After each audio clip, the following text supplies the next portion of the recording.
بسم اللہ الرحمن الرحیم۔ اردو خبرنامہ میں آپ کا استقبال ہے۔ اب آپ ملک و ملت کی خبریں سنیے۔ ماب لنچنگ کے شکار محمد لقمان کا مقدمہ جمعیت علماء ہند لڑے گی۔ عید الاضحیٰ کے موقع پر گروگرام میں ہجومی تشدد کے شکار ہوئے محمد لقمان کے مجرموں کو سزا دلانے کے لیے جمعیت علماء ہند عدالت کا رخ کرے گی اور اس کے علاج و معالجہ کا بھی خرچ برداشت کرے گی۔ 25 سالہ متاثرہ شخص گھاسیڑا کا رہنے والا ہے اور اس وقت شہید حسن خان گورنمنٹ میڈیکل کالج میں زیر علاج ہے۔ گزشتہ 2 روز قبل جمعیت علماء ہند کا ایک وفد اس کی عیادت کر چکا ہے اور اس کے اہل خانہ سے مل کر دلجوئی بھی کی ہے۔ جمعیت علماء ہند کے جنرل سیکریٹری مولانا محمود مدنی کی ہدایت پر اس کے علاج و معالجہ اور مقدمات کی مکمل پیروی کی ذمہ داری جمعیت علماء گڑگاؤں نے لی ہے۔ جمعیت علماء گڑگاؤں کے صدر مفتی سلیم بنارسی، جو جمعیت علماء ہند کے وفد کا حصہ تھے، انہوں نے فوری طور سے 50,000 روپے کا چیک لقمان کے اہل خانہ کو سونپا ہے۔ وفد نے حالات کے جائزے کے بعد اپنی رپورٹ میں کہا ہے کہ ریاست ہریانہ میں ماب لنچنگ کے واقعات کچھ عرصوں پر رونما ہوتے رہتے ہیں۔ اس کی ایک وجہ پولیس انتظامیہ کی طرف سے کارروائی میں تساہلی ہے۔ فرقہ پرستوں نے یہ سمجھ لیا ہے کہ ایسے وحشیانہ اور مجرمانہ اعمال کے باوجود وہ قانون کی گرفت سے بچ جائیں گے۔ چنانچہ عمر خان، پہلو خان، جنید وغیرہ کے واقعات میں واضح طور سے قتل کے باوجود مجرمین آزاد گھوم رہے ہیں۔ سپریم کورٹ نے بھی اس سلسلے میں ہدایات جاری کی تھیں، جن میں بالخصوص ہر ضلع میں نوڈل افسر مقرر کرنے کا حکم تھا، لیکن اس سلسلے میں کوئی کارروائی نظر نہیں آئی۔ لہذا ہریانہ سرکار کو اپنی ریاست میں ہونے والے ایسے واقعات کو سنجیدگی سے لینی چاہیے۔ وفد نے سرکار سے مطالبہ کیا کہ لقمان کے علاج و معالجہ کے علاوہ اسے 10 لاکھ روپے معاوضہ دیا جائے اور نہ صرف مجرموں کو سزا دی جائے بلکہ مجرمانہ ذہنیت کے خاتمے کے لیے ضروری اقدامات کیے جائیں۔ ایودھیا میں 5 ایکڑ زمین پر اسپتال، لائبریری اور ریسرچ سینٹر بنایا جائے گا۔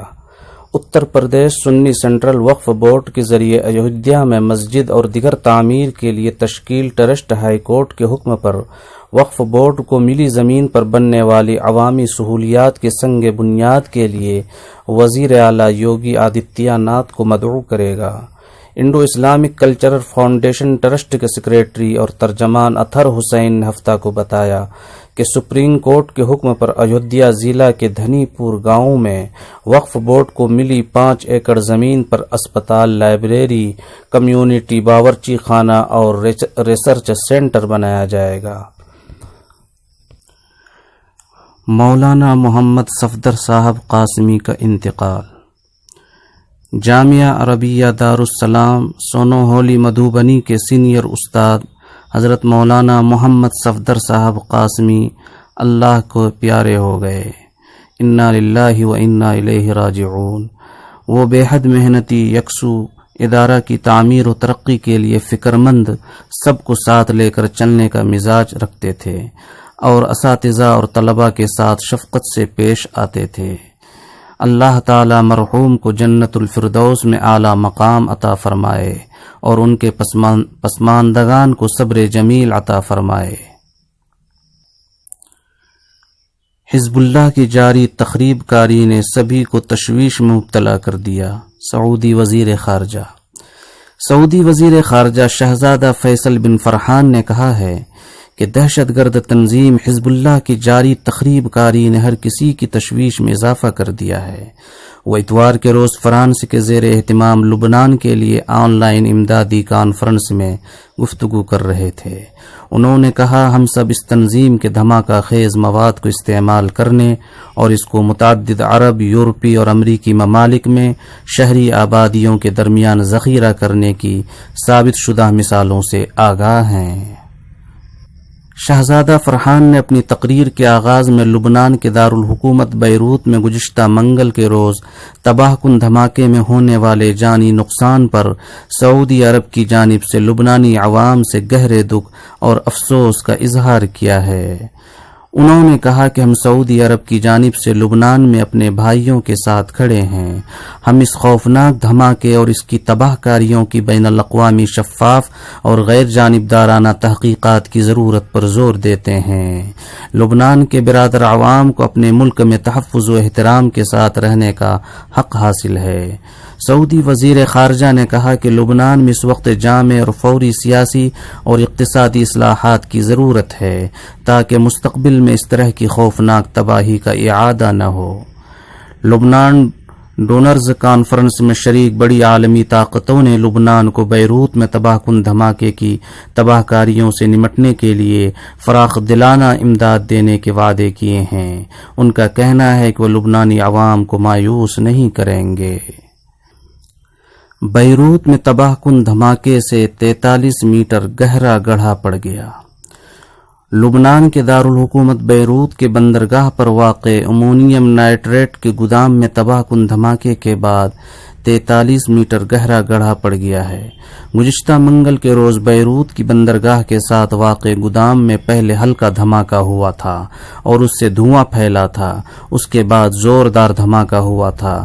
اس کی دھمک سے 100 میل دور واقع قبرص کے جزیرے میں بھی محسوس کی گئی تھی۔ دھماکے کے نتیجے میں بیروت میں ہزاروں عمارتیں زمین بوس ہو گئی تھیں یا جزوی طور پر تباہ ہو گئی تھیں۔ CAA NRC اور NPR کے خلاف تحریک 15 اگست سے دوبارہ شروع ہونے کا امکان۔ CAA اور NRC کے خلاف تحریک پھر سے شروع ہوگی اور حکومت کی in log stage coffee advance سطح پر پہنچ گئی ہے اور حکومت ہر طرح کی سرگرمیوں کی اجازت دے رہی ہے۔ اس صورتحال میں احتجاج پھر سے شروع ہوں گے۔ ان خیالات کا اظہار سپریم کورٹ کے وکیل محمود پراچا نے کیا۔ پاکستان بلوچستان کے چمن شہر میں دھماکہ۔ پاکستان کے بلوچستان میں چمن شہر میں پیر کو ایک زیر تعمیر عمارت کے قریب ہوئے بم دھماکے میں کم از کم 5 افراد کی موت ہو گئی جبکہ دیگر افراد زخمی ہو گئے۔ مقامی پولیس نے یہ اطلاع دی۔ روزنامہ